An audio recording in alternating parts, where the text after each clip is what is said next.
ॐ पूर्णमदः पूर्णमिदं पूर्णात् पूर्णमुदच्यते पूर्णस्य पूर्णमादाय पूर्णमेवावशिष्यते। ॐ शान्तिः शान्तिः शान्तिः। ॐ सहना भवतु सहनौ भुनक्तु सह वीर्यं करवावहै तेजस्विनावधीतमस्तु मा विद्विषावहै। ॐ शान्तिः शान्तिः शान्तिः।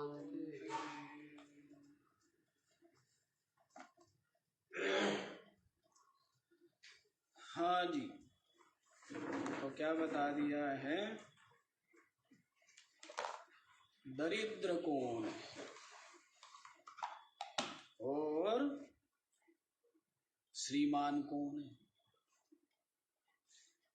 तो जिसके चित्त में अनेक तृष्णाओं का डेरा है, तो वो क्या है? वो दरिद्र।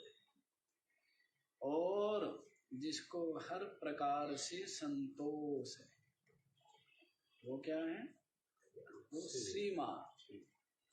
वह क्या है? वह श्रीमान। और ये समस्त जो सद्गुण हैं, सात्विक गुण हैं, ये इस जीव को सुख की ओर, उन्नति की ओर और परमात्म प्राप्ति की ओर लेकर के जाते हैं। और जितने भी राजसिक और तामसिक गुण हैं, दुर्गुण जिनको कहते हैं, वो सब के सब अशांति की ओर, दुख की ओर और बंधन की ओर और नरक की ओर ही इस जीव को क्या करते हैं? लेकर के जाते। तो सद्गुणों का संपादन होवे, सात्विक गुण अपने चित्त में आए, तो उससे क्या होगा? इसकी परमात्म प्राप्ति की ओर प्रगति होगी। और यदि दुर्गुण होंगे तो परमात्मा से विमुख होकर के बारंबार संसार की ही प्राप्ति। और संसार की प्राप्ति आप जानते ही है कि संसार क्या है। पुनः पुनः क्या आपको बताएं? जन्म मृत्यु संयोग वियोग रूप, जरा व्याधि रूप, सुख दुख रूप, अनुकूलता प्रतिकूलता, लाभ हानि रूप, ये जो द्वंद्वात्मक द्वंद्व बने रहते, भूख प्यास सर्दी गर्मी आदि व्याधि क्या बने रहते हैं? चिंता भय अशांति क्लेश। तो द्वंद्वात्मक ये जो जगत है, इसको ही प्राप्त होता है द्वंद्व। और जो परमात्म प्राप्ति की ओर चलता है, वो द्वंद्व से अतीत हो जाता है। द्वंद्वातीतम त्रिगुण रहितम बोलते हैं। द्वंद्व से जो अतीत है और तीनों गुणों से जो रहित है। इन तीनों गुणों से रहित इस पदवी को पाने के लिए प्रथम रजोगुण और तमोगुण को मिटाने के लिए साधक को सत्वगुण बढ़ाना चाहिए। और सत्वगुण क्या है? संतोष है। और दुर्गुण क्या है? तृष्णा असंतोष। ये क्या है? ये दुर्गुण है। इसमें धस जाता है, फंस जाता है। तो ये बता दिया है श्रीमान वही है जिसको सब प्रकार से संतोष है। जीवन मृतः कस्तु निरुद्यमो यः। जीते जी मरा कौन है? जो निरुद्यम है, उद्यम रहित है, पुरुषार्थ रहित है। न शारीरिक न मानसिक और न वाचिक कुछ पुरुषार्थ नहीं करता है स्वहित या परहित में। स्वहित या परहित में जो पुरुषार्थ ना करे वो क्या है? जीते जी मरा है। इसीलिए कहते हैं ना, आत्मनो मोक्षार्थम जगत हिताय च। आत्मनः मोक्षार्थम, अपने मोक्ष के लिए, अपने कल्याण के लिए, जगत हिताय च, और संपूर्ण जगत के जीवों के हित के लिए जो प्रवृत्त है, लगा हुआ है। सर्वभूत हिते रतः, जिसको बोला है ना, संपूर्ण भूतों के हित में जो लगा हुआ है। संपूर्ण भूतों का हित करना कितनी सुंदर बात। जब सबका हित करेगा तो अपना तो हित अपने आप ही हो रहा है। हित करने वाले का तो हित ही है, और दूसरों का अहित करने वाले का सर्वथा सर्वदा अहित ही है। दूसरों का अहित करने वाले का सर्वदा और सर्वथा अहित है, और दूसरों का हित करने वालों का सर्वदा क्या है? हित ही है। तो इसलिए सर्वभूत हित, सर्वभूत दया का भाव रखना चाहिए, और उद्यमी रहना चाहिए, पुरुषार्थी। इसलिए चाहे वो शरीर के निर्वाह के लिए हो, चाहे अपने चित्त को विकार रहित करने के लिए हो, चाहे निरंतर सेवा सत्संग स्वाध्याय परायण हो, चाहे निरंतर आत्मचिंतन परायण हो, लेकिन निरंतर क्या रहना चाहिए? पुरुषार्थी रहना चाहिए। आलसी प्रमादी नहीं है। अनमोल है ना ये जो काल है, समय क्या है? अनमोल है। सब कुछ अनमोल अनमोल मिल गए, अनमोल ही है। मनुष्य शरीर अनमोल, ये हवा अनमोल, ये पानी अनमोल, ये भोजन अनमोल, ये सत्संग अनमोल, और इस मनुष्य शरीर सबको पाकर के इस ज्ञान को पा लेना, और चित्त का समस्त विकारों से शून्य हो जाना, वैराग्य से युक्त हो जाना, ये सब क्या? अनमोल है। और इन सब अनमोलों के द्वारा जो सबसे ज्यादा अनमोल है परमात्मा, वो मिल जाता। इन समस्त अनमोल साधनों के द्वारा क्या मिलता है? अनमोल साध्य मिल जाता है। साधन अनमोल है तो फिर साध्य भी क्या होगा? अनमोल साध्य की प्राप्ति हो जाती है। और पूछा जी अमृत क्या है? तो कहते हैं सुखदा निराशा, जो सुख देने वाली है, आशा का त्याग। सुख देने वाली क्या है? दुख देने वाली क्या है? आशा। आशा क्या करती है? दुख देती है। और आशा रहित क्या होता है? सुखी हो जाता है। आशा रहित सुखी हो जाता है। तो इसलिए यही अमृत है। आशा का त्याग, निराशा का भाव, कोई आशा नहीं। वो क्या है? निरंतर अमृत पीता है। क्या पीता है? ये नहीं कि खा पी करके मोटा ताजा है। अरे चिंता नहीं है। एक बार कुछ महात्मा लोग जा रहे थे। अब महात्मा लोग मस्त हैं, बंधन तो कुछ है नहीं, तो खूब मोटे थे। बाबा जी थे, मोटे मोटे पेट। तो कोई भगत कहने लगा कि महाराज कौन सी चक्की का आटा खाते हो? महात्मा कहने लगे बेफिक्री की चक्की का आटा खाते हैं।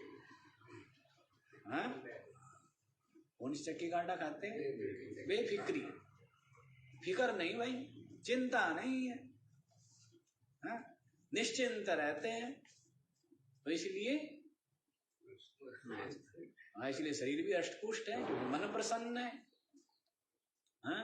बेफिक्री का खाते हैं। तो कहने लगे महाराज आज कहाँ चढ़ाई है? तो महात्मा कहने लगे भाई आज तेरे यहाँ चढ़ाई है, आज तेरे यहीं पर चढ़ाई होगी। तो ये है जी बेफिक्री, है ना, निश्चिंत, चिंता नहीं है। लेकिन चिंता नहीं का मतलब आलस नहीं है। शरीर से जो यथा योग्य कर्म जो है वो कर देवे। शरीर इंद्रियों के जो भी यथा योग्य कर्तव्य कहिए, लोक शिक्षा के लिए कहिए, शरीर और मन की निर्मलता पावनता के लिए कहिए, तो कर देवे। लेकिन कोई चिंता नहीं है, बेफिक्र है। तो इसलिए तो ये अमृत हुआ ना, अमृत पीते। क्या पीते हैं? हाँ, क्या रोटी और ये दाल चावल तो कभी खाते हैं, लेकिन क्या पीते हैं महात्मा? अमृत पीते, उसमें छके रहते हैं, आनंद में रहते। थोड़ा भी बहुत हो जाता है, हाँ? थोड़ा भी हम कभी कभी देखते हैं संसारियों की खुराक, तो देख करके आश्चर्य होता है। नहीं, दुनिया इतना खाती है, इतना खाती है, देख करके आश्चर्य होता है। कभी कभी हम कम ही अवसर मिलता है, आश्चर्य होता है। एक महात्मा थे यहाँ पर, तो नींद नहीं आती थी, उनको कुछ रोग था, एक आश्रम में रहते थे। तो उनको बोले सब लोग कि महाराज आप कम खाया करो। और खूब मोटे तकड़े थे, खाते रहते थे। यदि मैं बहुत कम खाता हूँ। क्या खाता हूँ? कुछ भी तो नहीं खाता। तो क्या जी सुबह जो है वो 2-4 पराठे ले लेता हूँ, और फिर जो है थोड़ी देर में जो है जूस पी लेता हूँ, बस 1 गिलास ही तो पीता हूँ। उसके बाद जो है कभी पकौड़ी खा लेता हूँ। फिर दोपहर में जो है वो भोजन करता हूँ तो वो 2-4 रोटी खा लेता हूँ, और फिर जो है थोड़े से फल खा लेता हूँ, और फिर जो है शाम के समय बस बहुत थोड़ी सी जो है ना 2-4 रोटी खा लिया, और फिर रात को जो है बस वो 1 ही गिलास दूध पीता हूँ। तो बहुत थोड़ा खाता हूँ। अब यदि ये थोड़ा है, फिर बाबा जी ज्यादा क्या है? ये बता। हाँ, बड़े हालत पड़ जाती है ना। आज हम सुबह विचार ही कर रहे थे कि जैसे अब हमारा ही शरीर है, तो शरीर में रोग क्यों होते हैं? क्योंकि भक्तों का भाव तो रहता है खिलाओ खिलाओ खिलाओ। लोग सोचते कि खिलाना से क्या होंगे? बहुत स्वस्थ और बड़े सुडौल। और जैसे कल कोई कह रहा था कि हाँ स्पेशल फूड, क्या महाराज जी चाहे कुछ भी हो, बस आप स्वस्थ रहने चाहिए। आप कम से कम 100 साल के, बाकी कोई रहे ना रहे, कि आप 100 साल रहने चाहिए। अरे मैंने कहा ठीक है, कुछ नहीं बिगड़ रहा है शरीर का। तो सोचते ज्यादा खाने से क्या होगा? जीर्णे अश्नीयात कहा है कि पहला भोजन पच चुका हो तब खाना चाहिए। तो सही तो बात यह है कि एक भोजन से दूसरे भोजन के बीच 8 घंटे का अंतराल होना चाहिए, सही में तो है, सही में तो जो शरीर ये चाहते हैं कि स्वस्थ रहे, तो 2 ही समय रहेंगे बस। फिर तो एक बार सुबह हो गया, एक बार शाम हो गया। 8 घंटे के अंतराल में खाइए, और रोगों को नो कहिए। कुछ आजकल बोलते हैं ना कि रोगों को क्या कहिए? हाँ, रोगों को नो कहिए। हाँ, ऐसा बोलते हैं। तो ये सत्य बात है। जीर्ण होने पर ही खाना चाहिए। भोजन पचता नहीं है, पहले भोजन पचा नहीं, ऊपर से डल गया। पहले खिचड़ी पकी नहीं थी, ऊपर और दाल चावल डाल दिया, फिर और डाल दिया, फिर और डाल दिया। उसका परिणाम क्या हो? नीचे वाली जो पहली है वो जल जाएगी, सड़ जाएगी, और ऊपर वाली कच्ची रहेगी, वो पक पाएगी क्या? हाँ, तो स्वस्थ होना कितना सहज है। चलो वहां चले गए फिर हम लोग। हाँ, बहुत मैंने संसारियों को देखो इतना इतना खाते हैं। अब देखना में एक बार जोधपुर का एक बूढ़ा था और वो कम से कम उसकी आयु 70-80 साल। अब वो एक दिन हमारे साथ भोजन के लिए बैठ गया दोपहर में। उसके भोजन को देख करके हमें बड़ा आश्चर्य, और पतला शरीर था कि हम 4-5 संत थे, जितना हम 4-5 उतने में वो अकेला 80 साल का बूढ़ा। आश्चर्य हुआ। और फिर बाद में कहते कि बस बाप जी मैं जो है ना आजकल थोड़ा ही खाता हूँ। ये बोलता वही स्पेशली हमें कि बाप जी आजकल जो है ना मैं थोड़ा ही खाता हूँ। अब हमें तो सबका मन भी रखना है, सबका अहंकार भी रखना है, इसलिए हम तो हाँ मैंने कहा बिल्कुल सही है। ये थोड़ा कहेंगे कि और आपको कम खाना चाहिए, अगले के अहंकार पर, अगले के जो है स्वाभिमान पर चोट क्यों लगे। हाँ तो साधु देख कर। अच्छा जी, अमृत का पान करते हैं और भोजन तो सीमित ही करते हैं। और एक बात ये भी है, जितना लोग खा रहे हैं ना वास्तव में उसका बिल्कुल आधा भी खाए ना तो आधा बच जाएगा। बिल्कुल आधा, कोई भी आदमी जितना खा रहा है ना उसका आधा खाए तो शरीर भी स्वस्थ रहेगा और इतना राशन भी बचेगा। जरूरत ही नहीं है। मान लीजिए हम 4 रोटी खा रहे हैं, अब शारीरिक परिश्रम तो है नहीं। हाँ, जो शरीर से परिश्रम करते हैं, मजदूर है, खिलाड़ी है, किसान है, तो उनके लिए तो, लेकिन उनके अतिरिक्त जितने भी लोग हैं शारीरिक परिश्रम नहीं है तो बिल्कुल आधा खाएंगे तो क्या रहेंगे। सबको शुगर की बीमारी होती है। हाँ, नो बीमारी, कोई बीमारी नहीं रही। अच्छा जी चलो ये हो गया, अगले वाला देख लीजिए। छठा श्लोक देखिए। पाशो हि को यो ममताभिमानः सम्मोहत्येव सुरेव कास्त्री को वा महान्दो मदनातुरो यो मृत्युश्च को वा पयसा स्वकीयम्। पाशः हि कः यः ममताभिमानः सम्मोहयति एव सुरा एव सुरा इव का स्त्रीः का वा महान्दः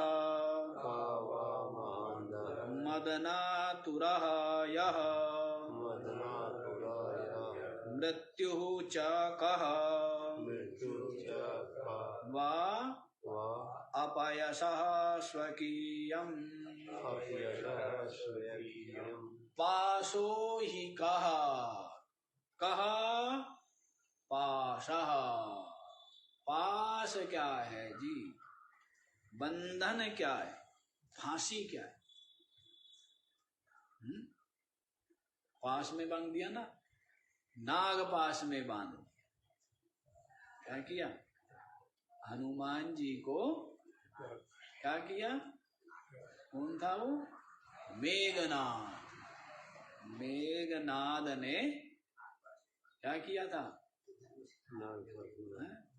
हनुमान जी को नाग पास में बांध करके ले आया था, अपने पिता के सामने वो प्रस्तुत कर दिया।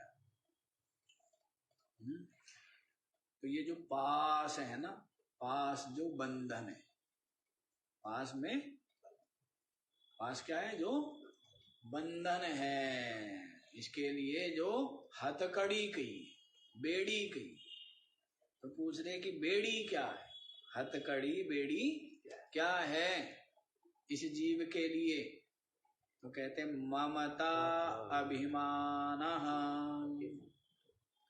जो ममता करना, जो परिवार के स्वजन, प्रियजन, संबंधी जन हैं, उनकी जो ममता है या देह की भी जो ममता है, और अभिमान जो अहमता।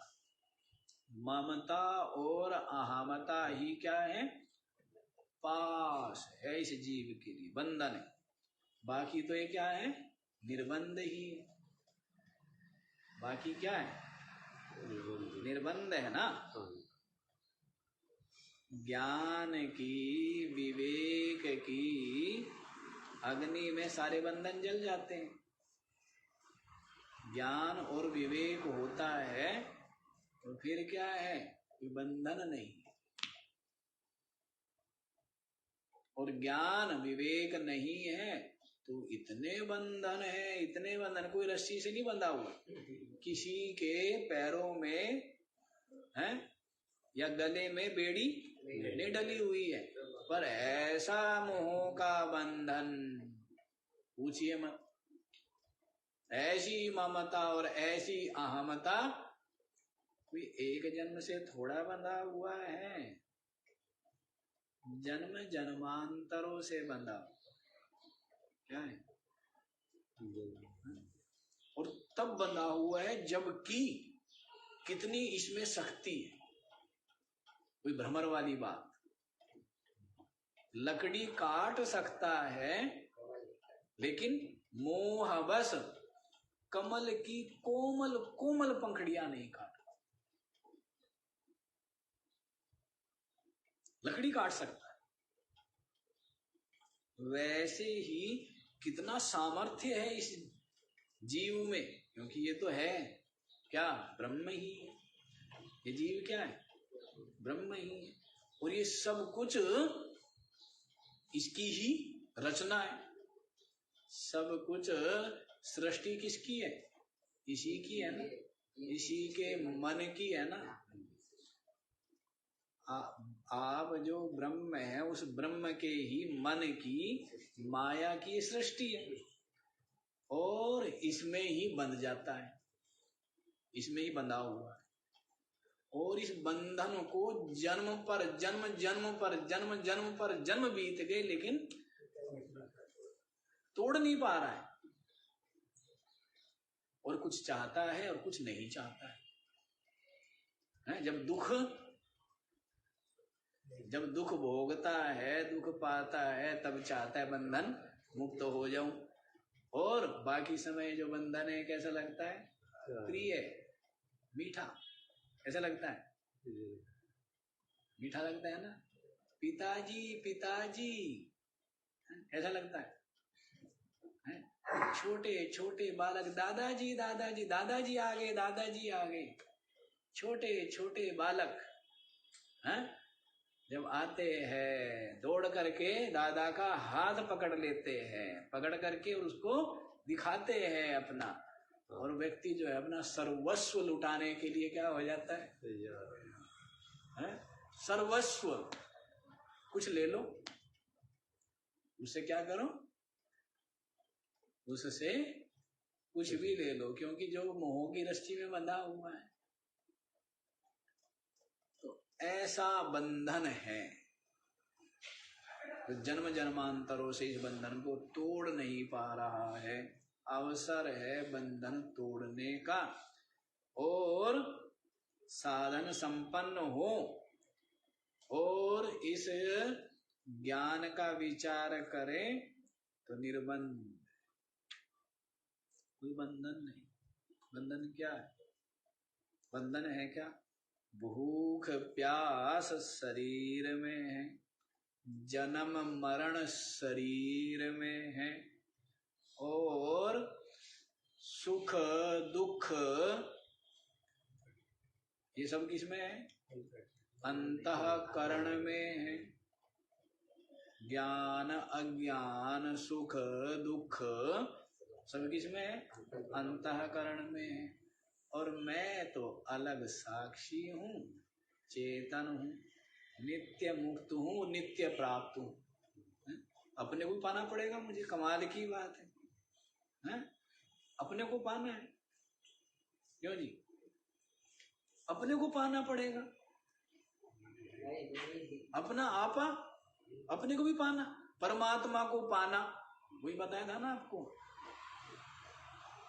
खोया कहे सो बावरा, पाया कहे सो कूर। पाया खोया कुछ नहीं, जो कहते हो भरपूर। वो बावड़ा है, खो गया भगवान। भगवान खो सकता है? अरे भगवान तेरा अपना आपा है, अपनी आत्मा है। भगवान के अलावा आंख ना खुले, कान ना खुले, नाक ना खुले, श्वास ना चले, मुंह ना खुले, हाथ ना हिले, रोम ना हिले, सूरज ना निकले, पृथ्वी ना घूमे, सब किससे हो रहा है? भगवान से हो रहा है ना। किससे हो रहा है? सब भगवान से हो रहा है। भगवान कौन? भगवान अपना आपा। भगवान क्या है? पता नहीं दुनिया को, अपने आपको दुनिया ने पता नहीं क्या सिखाया है, क्या पढ़ाया, पता नहीं। भगवान अपना आपा। तुम बताओ, भगवान को पाना है, सब भगवान को पाने के लिए लगे। भगवान तो पाया पाया है। बस इतनी सी बात है कि हम भगवान की ओर ये जीव देखता नहीं, बहिर्मुख बनी रहती है मन बुद्धि। मन बुद्धि बहिर्मुखता छोड़े तो क्या दिखे? इधर की ओर अभिमुख होवे तो भगवान तो मिला मिलाया। सबसे नजदीक क्या? शरीर दूर है बहुत हमारे से। शरीर तो इतनी दूर है, इतनी दूर है। शरीर तो बड़ी मुश्किल से पाया हमने, जानबूझ के पाया है। भटकते भटकते भ्रमते भ्रमते क्या मिलेगी? शरीर में आके गिरेगी। जैसे कुएं में गिर जाता है ना कोई व्यक्ति, सत्य बात है, जैसे व्यक्ति कुएं में गिर जाता है ना, न चाहते हुए भी, और क्या मिलेगा कुएं में?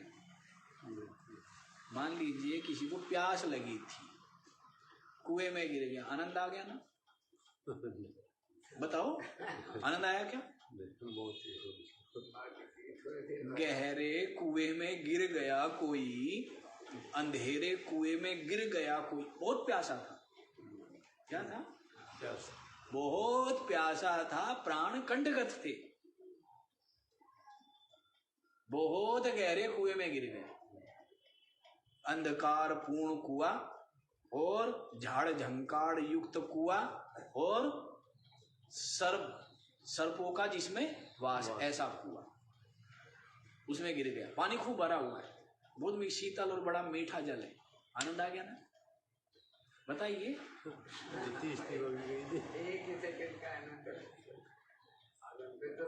वो चाहेगा कि ना भाई ऐसा पानी। बताइए। तो ये संसार ऐसा कुआं है, और संसार के शरीर ऐसा कुआं है। ये शरीर ऐसा कुआं है, प्यास बुझाने के लिए आया और तो ऐसे गिर गया, ऐसे गिर गया, भटकते भटकते भटकते हुए अज्ञान अंधेरे के कारण से कहाँ गिर गया? शरीर में आके गिर गया। और यहाँ पर क्या मिल रहा है? आज ही कुएं में क्या मिलेगा? भय, दुख, पीड़ा, चिंता है। क्या मिलेगा? दुख ही दुख मिलेगा ना, क्लेश ही क्लेश मिलेगा। तो वही स्थिति हमारी। गिरे कैसे? स्वयं गिर गए, अज्ञान अंधेरे में भटकते भटकते शरीर में आके गिर गए अपनी इच्छाओं के कारण से। कैसे गिरता है? इच्छाओं के, प्यास बुझाना चाहता है ना, इच्छाओं के कारण से कहाँ गिर गया? चित्त में गिर गया पहले तो आकर के। कहाँ गिरा है? चित्त में, इंद्रियों में, शरीर में और संसार में आके गिर गया। कौन गिर गया? ब्रह्म गिर गया।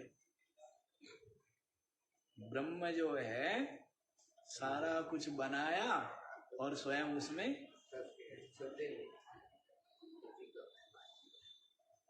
ऐसे होता है। वो कहते हैं ना, कोई पंडित थे तो उन्होंने देखा 3-4 पंडित थे, सबकी अलग अलग वो थी, योग्यता थी। तो जाते हुए एक तो क्या था कि कोई यदि व्रत हड्डी भी पड़ी हुई है ना कभी, तो वो जानता था किसकी हड्डी है, हैं? और वो क्या कर सकता था, उसको जीवित कर सकता था फूंक मार करके। तो सबने अपनी अपनी योग्यता दिखाई कि हाँ ये जो है शेर की हड्डी है। तो कैसे है, तो दूसरे ने उसको क्या कर दिया, वैसा शरीर बना दिया। तीसरा कहने लगा कि मैं इसमें प्राण डाल देता हूं, मैं प्राण डालने की सामर्थ्य है। तो क्या किया, प्राण डाल दिए, और उस क्या कर गया, सबका भोजन कर गया, चारों के चारों पंडितों का भोजन कर गया है। ऐसा ही होता है। ये जो संसार है ना, ये आपका जो मन कहो, ये है कल्प वृक्ष। कल्प वृक्ष जानते हो, जो चाहे वो मिल जाता है। तो एक व्यक्ति था, हैं, बेचारा कहीं थका मांदा पड़ा हुआ था किसी वृक्ष के नीचे। अब उसको पता था नहीं वो था कल्प वृक्ष। अब उसने सोचा कि बहुत थका हुआ हूँ, प्यासा हूँ, कोई पानी मिल जाए। तो पानी मिल गया, कल्प वृक्ष के नीचे था। फिर सोचा कि पानी तो मिल गया, भूख भी लगी हुई है, तो यदि भोजन भी मिल जाता तो अच्छा, तो भोजन मिल गया। भोजन भी तुरंत थाली में बड़े बड़े स्वादिष्ट व्यंजन खूब आ गए। भोजन कर लिया। भोजन करने के पश्चात कहने लगा यदि खाट भी होती तो आनंद आ जाता। इतना खा लिया तो खाट तुरंत तैयार, कल्प वृक्ष के नीचे। तो खाट पर लेट गया और सोचने लगा बाकी सब तो ठीक है, पर कहीं यदि शेर आ गया तो, और कल्प वृक्ष तो क्या हुआ, शेर आ गया, हो गया काम। तो अब आप ये बताओ, ये सब कुछ किसने सोचा, ये सब कुछ किसने चाहा? तो वैसे ही सब कुछ स्वयं की ही चाह, स्वयं की चाह, स्वयं का संकल्प, स्वयं की वासना, स्वयं के कर्म से ही लोक परलोक और विभिन्न देहों में इस जीव की यात्रा हो रही है। किसके हो रही है? अपनी ही चाह से। समझ लीजिए, अपनी ही चाह से हो रही है। जो जो आप चाहते रहते हो वो आप होते रहते हो। कोई चाहता है डॉक्टर बनना हो, डॉक्टर बन जाता है। कोई चाहता है इंजीनियर बनना हो, इंजीनियर बन जाता है। कोई चाहता है सेठ बनना हो, सेठ बन जाता है। कोई है, ठीक है, अब के पुरुषार्थ, अब की चाह और पूर्व की कुछ चाह, संकल्प और उसके कर्म, वो कभी सहायक और कभी रुकावट डालते हुए एक अलग विषय। अपने ही कर्म, पूर्व के जो कर्म है, पूर्व के जो संकल्प है, निश्चय है, वो अब कुछ चीजों में सहायक हो जाते हैं और कुछ चीजों में बाधक हो जाते हैं। वो भी किसके हैं? वो भी अपने। वो भी किसके हैं? वो भी अपने। आप एक बात बताइए, कोई काम आपको करना है, आधा काम आपने आज कर दिया, तो आपको कल क्या करना पड़ेगा? आधा ही करना पड़ेगा ना, है? और यदि आपने आज नहीं किया, आज आलस्य किया, तो कल आपको, अब जो आधा करना पड़ा उसमें कारण कौन? आप। और जो पूरा करना पड़ रहा है उसमें कारण कौन? आप। समझो कर्मों का सिद्धांत। आपको आज आधा करना पड़ रहा है, क्यों? क्योंकि आपने आधा। आपको पूरा करना पड़ रहा है क्योंकि आपने कल कुछ नहीं किया। समझ आ रहा है बात? तो ये सब कुछ स्वयं के द्वारा ही प्राप्त है, स्वयं के द्वारा ही सृजित है। सब कुछ, सब कुछ। यदि ईश्वर है तो वो ईश्वर तो जीव के कर्म फल देने में स्वतंत्र नहीं, पराधीन। जीव के कर्म के अनुसार ही फल देगा ना, अपनी तरफ से नहीं। ईश्वर क्या हुआ? पराधीन। स्वतंत्र कौन है? स्वतंत्र तो आप ही है। कर्म करने में स्वतंत्र है, फल भोगने में। आप क्या चाहते हो? आप उल्टा चाहते हो। फल भोगने में क्या चाहते हो? स्वतंत्रता। क्या चाहते हो? मीठा मीठा मिले, खट्टा ना मिले। कर्म करने में आप स्वतंत्र हैं,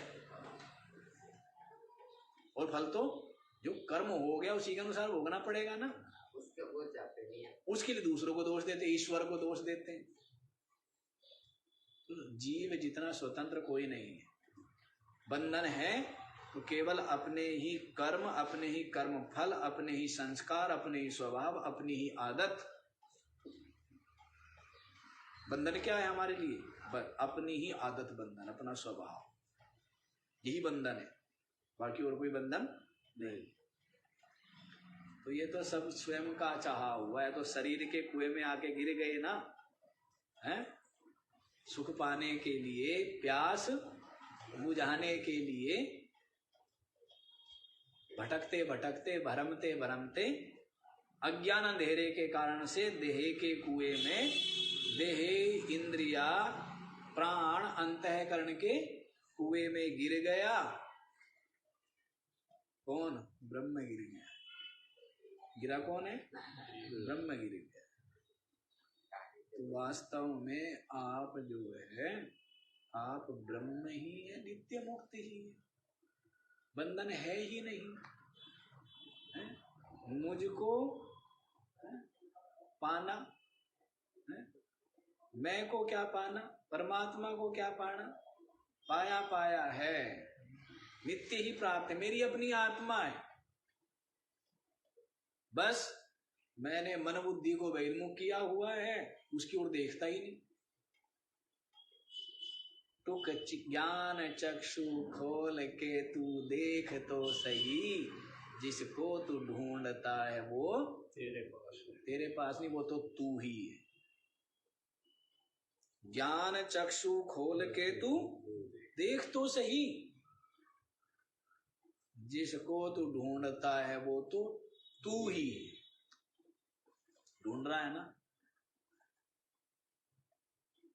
कोई कहता भी है ना, गाते हैं ना कि मुझ में रहकर मुझ ही से मेरी खोज करा रहे हैं?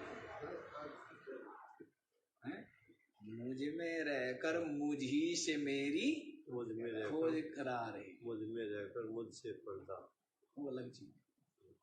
मुझ में रहकर मुझ ही से और मेरी ही खोज करने वाला कौन? खोजा जाने वाला कौन?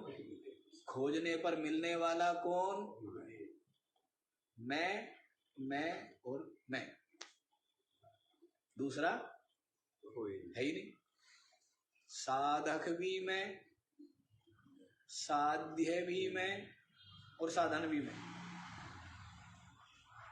साधक भी, साधन भी और साध्य भी। कौन है वो? मैं ही। क्यों जी? मैं इतना पूर्ण हूँ और तो ये ज्ञान और ये खेल ऐसी बात। रोज हो जाते हो ना सपने में आप, खूब छके छकाए और भूखे मरते फिरते रहते हो। उसमें दोष किसका? आपकी बुद्धि का। और बुद्धि में जो संस्कार जमे बैठे उनका, इसका दोष है। भगवान जो है, जब आप सो जाते हो ना, बड़ी चालाकी करता है, फूंक मार देता है, आपके चित्त में सपने को घुसा देता है। ऐसा बुद्धि में जो बैठा है वही दिखता है।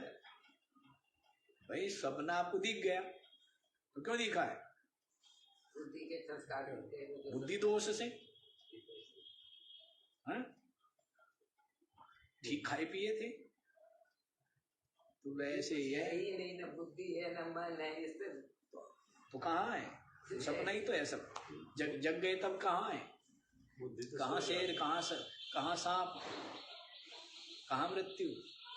सब स्वप्न ही। और आप नित्य मुक्त ही है। आप क्या है? नित्य मुक्त ही है। और ये सब सपना है।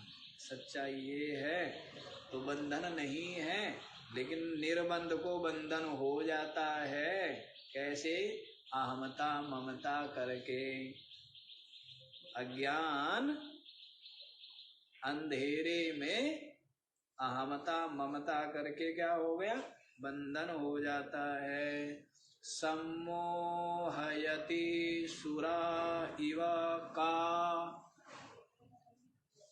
सुरा के समान, मदिरा के समान, शराब के समान कौन मोहित कर देती है।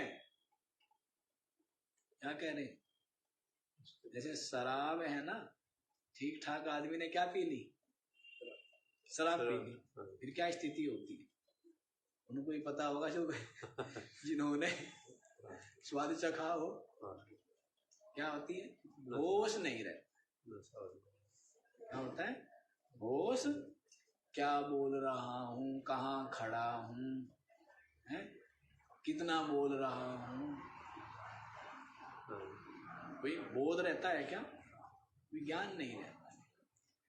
तो इसी बात को कह रहे हैं कि मदिरा के समान कह सम्मोहयति, कौन मोहित करती है। तो कहते स्त्री कौन मोहित करती है, साधक के लिए कह रहे हैं।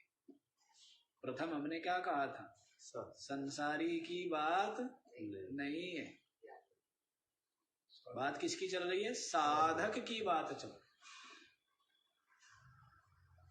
तो जो साधक है, पुरुष साधक है और जो स्त्री साधक है, क्या बताया, पुरुष साधक और स्त्री साधक। पुरुष शरीर में जो साधक है उनके लिए क्या बताया है, स्त्री उसको क्या करती है, मदिरा की इसके समान मोहित करती है। ऐसे ही स्त्री जो साधक है, स्त्री शरीर में जो साधक है, उनको पुरुष जो है वो मदिरा के समान क्या करता है, मोहित करता है। ये दोनों तरफ अर्थ घटा लेना है? और नहीं तो कभी वो ना हो जाए, वो आते ना फेमिनिस्टिक, क्या होता है वो, पुरुष प्रधान सोच वाले और स्त्री, हाँ स्त्री विरोधी, उसको क्या बोलेंगे, फेमिनिस्टिक। देखो आप लोगों को मतलब इसका मतलब अंग्रेजी मेरी अच्छी है क्यों जी, आपके तो बहुत ज्यादा आप तो बहुत जोरों से बढ़िया शब्दों प्रयोग कर रहे हैं। ना ना ना ऐसा कुछ नहीं। तो इस तरह तो दोनों तरह की बात है। जो साधक है पुरुष शरीर में, तो उसके लिए कहते हैं, क्योंकि ये तो पढ़ा रहे हैं ना शिष्यों को। किसको पढ़ा रहे हैं, शिष्यों को पढ़ा रहे हैं। शिष्य पूछ रहा है ना कि जी मदिरा के समान क्या मोहित करती है गुरुदेव। तो गुरुदेव कहते हैं स्त्री, कि स्त्री का जो मोह है उसमें क्या हो जाता है, मोहित हो करके फिर कुछ विचार नहीं कर,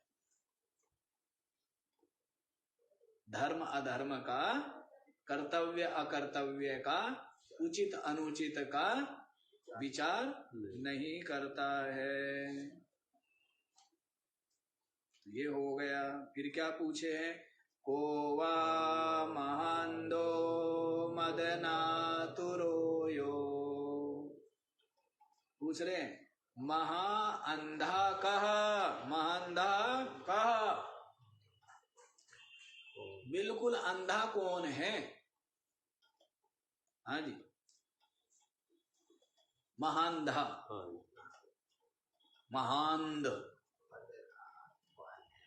जैसे धृतराष्ट्र है ना, वो क्या है, अंधे। पहले तो क्या है, आंखों से भी अंधे और फिर बुद्धि से भी अंधे, तो उसको क्या कहते हैं, मोहान। वो क्या होता है, मोहों के दिख रहा है सर्वनाश होगा, दिख रहा है कि महायुद्ध होगा, दिख रहा है, लेकिन फिर भी पुत्र मोह के कारण से कुछ भी उचित निर्णय लेने का साहस नहीं जुटा पा। देखते हुए जान रहा है ना, बड़े बड़े विद्वान पंडित थे उनकी सभा में भीष्म पितामह, द्रोणाचार्य, विदुर, कृपाचार्य, बड़े बड़े पंडित थे। लेकिन वो देखते हुए भी नहीं देखना चाहता है। आंखों का अंधा नहीं, केवल बुद्धि का भी अंधा। आंखों का अंधा हो तो काम चले, लेकिन जो बुद्धि का अंधा हो गया, बुद्धि नाशात् प्रणश्यति, बुद्धि खत्म, विनाश। तो यहां भी पूछ रहे हैं महांधा का, महांध कौन है? तो कहते मदनातुरः, यह मदनातुरः, जो क्या है? कामातुर है।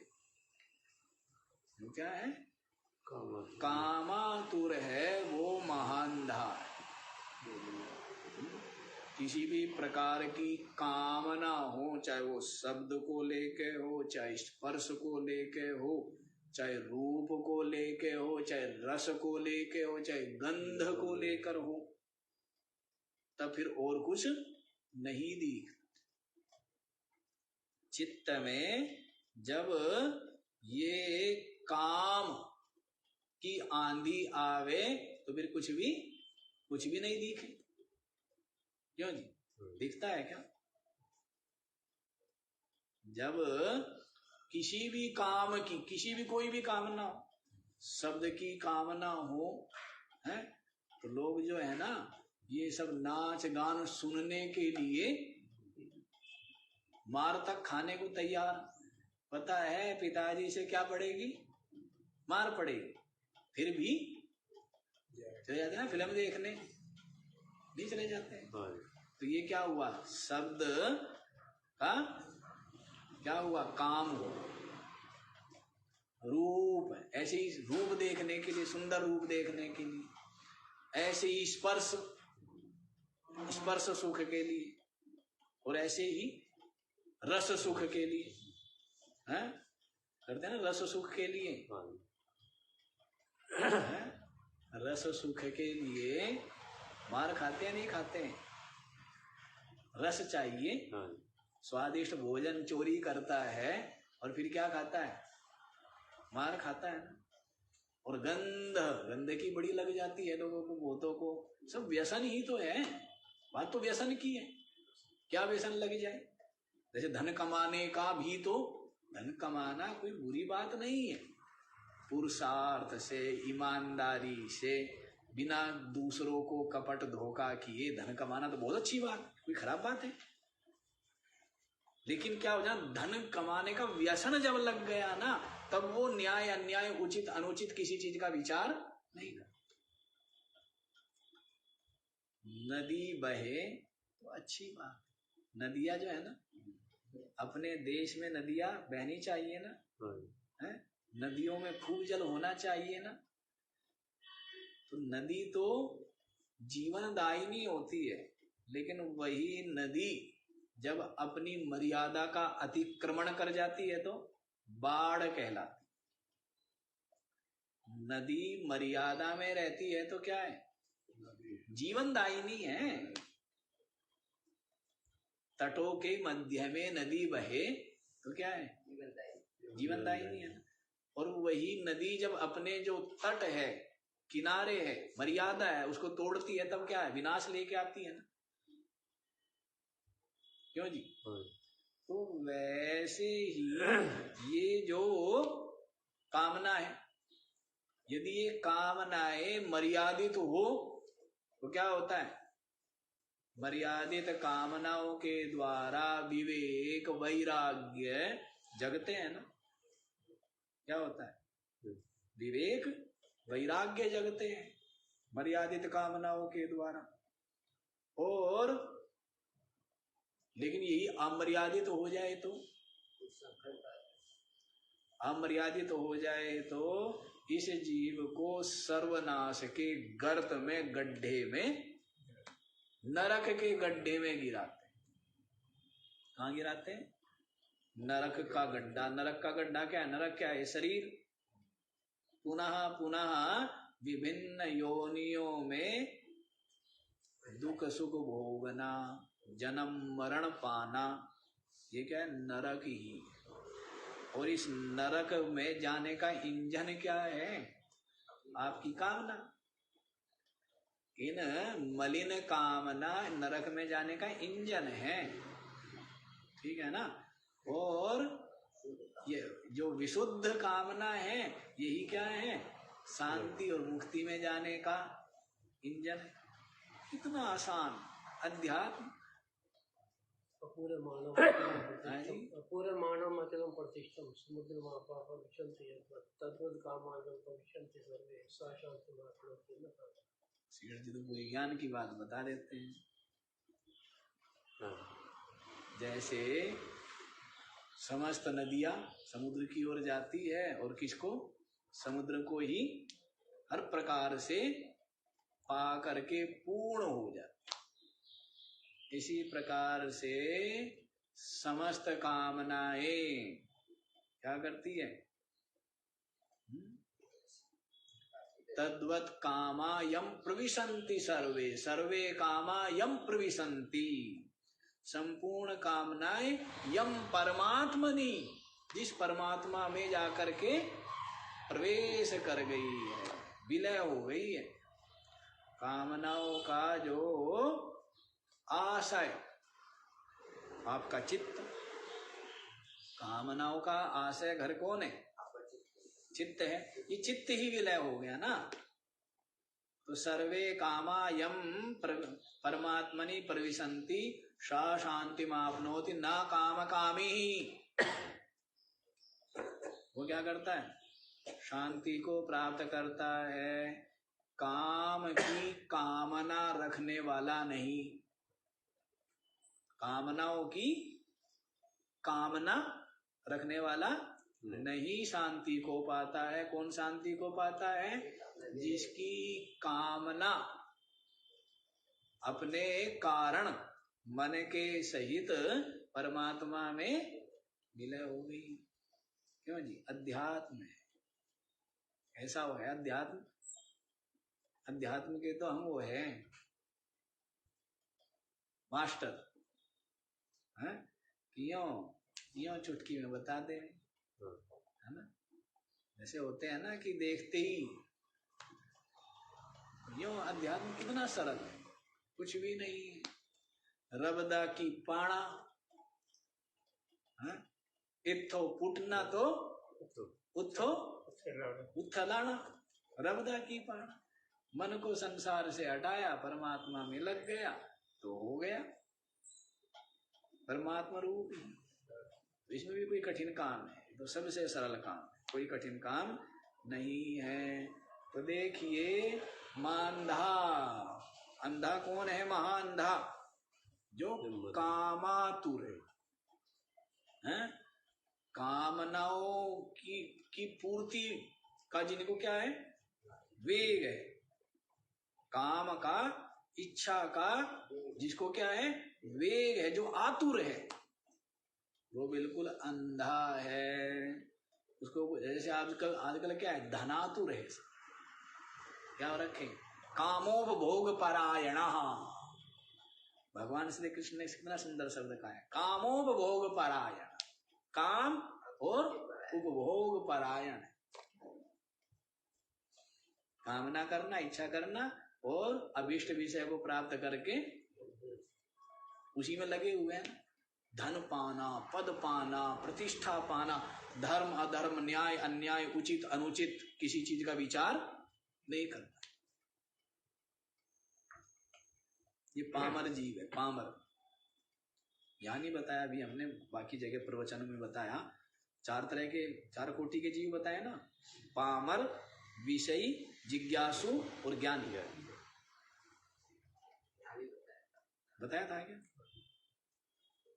अब उधर जाते हैं ना समाज में, तो सामान्य लोग होते हैं। तो अब जैसे पामर और विषय, इसी की व्याख्या में वहां 2-3 दिन किया, तो उस स्तर पर भी आ जाए, विषयी के स्तर तक भी आ जाए तो बड़ी बात है। पामर का मतलब क्या है? जैसे विषयी व्यक्ति है वो, जैसे विषयी व्यक्ति भी धन चाहता है और पामर भी धन चाहता है। लेकिन मार्ग अलग अलग है। विषय क्या चाहता है कि मैं विषयों की प्राप्ति मुझे हो, विषयों का सेवन मैं करूं, पर वो पुरुषार्थ से कमाता है, धर्म पूर्वक कमाता है। पामर को भी विषय चाहिए, मान लीजिए धन चाहिए, तो वो दूसरों को बंदूक दिखा के या लूट कर या हिंसा करके। दूसरा जो है वो पुरुषार्थ से कमा रहा है, इतना अंतर है। विषय के जिज्ञासु है। हाँ, जिज्ञासु।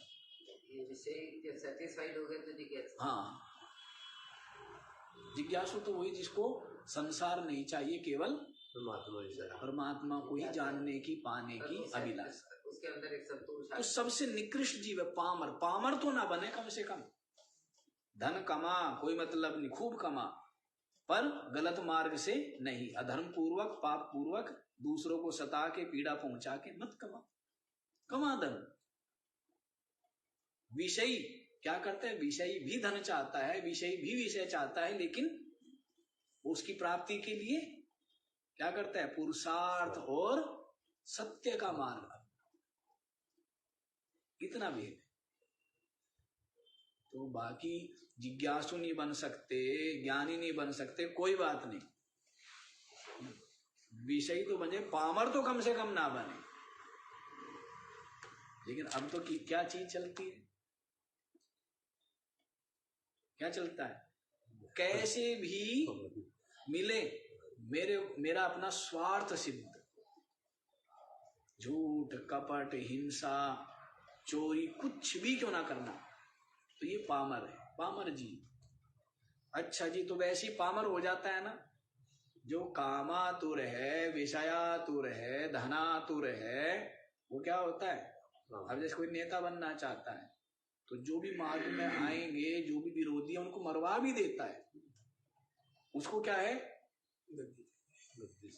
पद को पाना है, प्रतिष्ठा को पाना है, उसके लिए चाहे फिर व्यक्ति सोचते हैं एक आधा भंडारा कर देंगे, हैं कि गलत मार्ग से धन कमा लेंगे या कुछ गलत काम कर लेंगे। और उस मैल को हरियाणा वाले धोने बहुत आते हैं, गंगा जी में बहुत लोग स्नान करने आते हैं हर मास, हर पूर्णिमा को, कि जो भी पाप हुए हैं उन पाप को गंगा जी में गोते लगाएंगे, गंगा मैया सब पाप धो देगी, ऐसा सोचते हैं। ऐसे पाप थोड़ा धोते हैं, पाप तब धोते हैं प्रायश्चित की अग्नि में पाप भस्म होते हैं, पश्चाताप की अग्नि में, और आगे न करने का प्रण ले, प्रतिज्ञा करे, तब पाप जो है भस्म हो जाते हैं। उससे पूर्व आपने गलती कर दी, खूब क्षमा याचना कर ली, आगे न करने का व्रत ले लिया, क्षमा हो जाता है। आज भी गलती की फिर माफी मांग ली, कल फिर गलती की फिर माफी मांग ली, परसों फिर गलती की फिर माफी मांग ली, तो माफी मिलती है क्या? माफी कब मिलती है? गलती हो गई, स्वीकार कर रहे हैं, पश्चाताप कर रहे हैं, और आगे न करने का दृढ़ निश्चय संकल्प कर लिया है, तो गलती है ना। देख लीजिए आप कैसे धोना है, ये तो धोना है और नया पहनना है, पर साथ ही साथ ये भी तो ध्यान रखे कि अब दाग ना। अच्छा जी, मृत्यु चको वा, पूछते कि मृत्यु क्या है जी, जीते जी मरना क्या है। पीछे बता दिया ना, पीछे बताया है, जीवन मृता होवा, जीते जी मरा हुआ कौन है? निरुद्यमी। अभी यहाँ क्या कह रहे हैं? मृत्यु चको वा, वो उसका मतलब भी यही है। वास्तव में मृत्यु क्या है? वास्तव में शरीर का मरना मृत्यु नहीं है, स्वकीयम अपयसः, अपनी जो अपकीर्ति है, बदनामी है, अपनी जो अपकीर्ति अपयश बदनामी है, वही क्या है? वही मृत्यु। अपने द्वारा ऐसा कर्म ऐसा आचरण हुआ कि क्या हो गई? बदनामी हो गई। अपकीर्ति होगी, अपयश। ये तो भगवान श्री कृष्ण कहते हैं युद्ध नहीं करेगा ना तो क्या होगा? अपकीर्ति कथिष्यन्ति देवयाम संभावितस्य चाकीर्ति मरणादतिरिच्यते। संभावितस्य चाकीर्ति, जो आगे होने वाली तेरी अकीर्ति है ना, मरणादतिरिच्यते, मरने से भी बुरी है भाई। अभी तो कुछ नहीं है, अभी तो कहते मैं सन्यासी हो जाऊंगा। अर्जुन कहता है ना भिक्षा मांग के गुजारा कर लूंगा। सब भिक्षा लेने जाया करेगा, लोग कहा करें अरे ये वही अर्जुन है, ये वही कायर है। सब मैदान सज गया था, मैदान से भाग गया था, ये वही अर्जुन है। बड़ी बड़ी डींगे मारता था, गांडी मेरा ऐसा है कि मैं एक क्षण में सबको परास्त कर दूंगा, ये वही अर्जुन है। फिर तेरे को जोश आएगा हैं? इसलिए अभी कर ले भाई, अभी जब मौका हो तब कर ले, सोच विचार के कर ले। अकीर्ति मरणाद अतिरिच्यते, मरने से भी ज्यादा अकीर्ति जो है वो दुख रूप देने वाली। वो भी कहीं आए थे ना उसमें कि ये कहेंगे लोग तुझे, चलो स्मरण नहीं आ रहा है, ये स्मरण आया।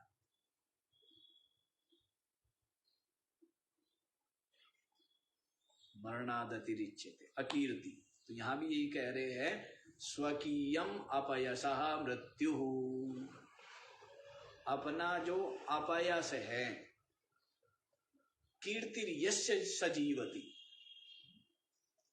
कीर्तिर यस्य सजीवति, जिसकी कीर्ति है वो वास्तव में क्या है? जीवित है। और जिसकी कीर्ति नहीं है, अपयस है, लोग निंदा करते हैं उसके कर्म मलिन आचरण की, तो वो जीते जी मरे के समान मरा हुआ। आज भी एक ही हुआ क्या, या दो हो गए? हैं? एक ही हुआ। इसको घड़ी की सुई को पकड़ के रखना चाहिए ना। हैं? चलो ये समझ आ गया आपकी। पास क्या है इस जीव के लिए? ममता और अहमता। देह आदि में, देह के संबंधियों में अहमता ममता, धन पद विषयों में अहमता ममता, यही क्या है? यही पास है। और मदिरा के समान मोहित करने वाला क्या है? वो स्त्री है। और कौन महांधा है? जो कामातुर है वह अंधा है, उसको कुछ भी नहीं सूझता। और अपना जो अपयस है वही मृत्यु, वही क्या है? मृत्यु है। इसलिए साधक को इन सब से बच करके और अपने चित्त को निर्मल बनाता हुआ और इस सत्संग स्वाध्याय सदग्रंथ के विचार के द्वारा क्या करना चाहिए? अपनी आत्मा की ब्रह्म रूपता का अनुभव करके जीवन मुक्तता को प्राप्त करना चाहिए। परमात्मा को प्राप्त कर लिया, मैं को पा लिया तो परमात्मा को पा लिया, और परमात्मा को पा लिया तो सब कुछ पा लिया। पाना क्या बाकी रह गया? क्या बाकी रहा? क्या बाकी रे? कुछ बाकी रह गया क्या? कोई बाकी नहीं रहा। वो आज इतना ही रख लीजिए। ये तो हम लक्ष्य लेकर के आते हैं कि 3 तो जरूर करेंगे ही, पर कहना है हम दौड़ते बहुत ताकत से हैं, लेकिन टारगेट अचीव नहीं होता है, एक में ही रुक जाते हैं। एक शायद इसलिए रुकते होंगे एक में क्योंकि एक परमात्मा है, हैं? इसलिए रुकते होंगे। जितना ही बाकी ॐ पूर्णमदः पूर्णमिदं पूर्णात् पूर्णमुदच्यते पूर्णस्य पूर्णमादाय पूर्णमेवावशिष्यते।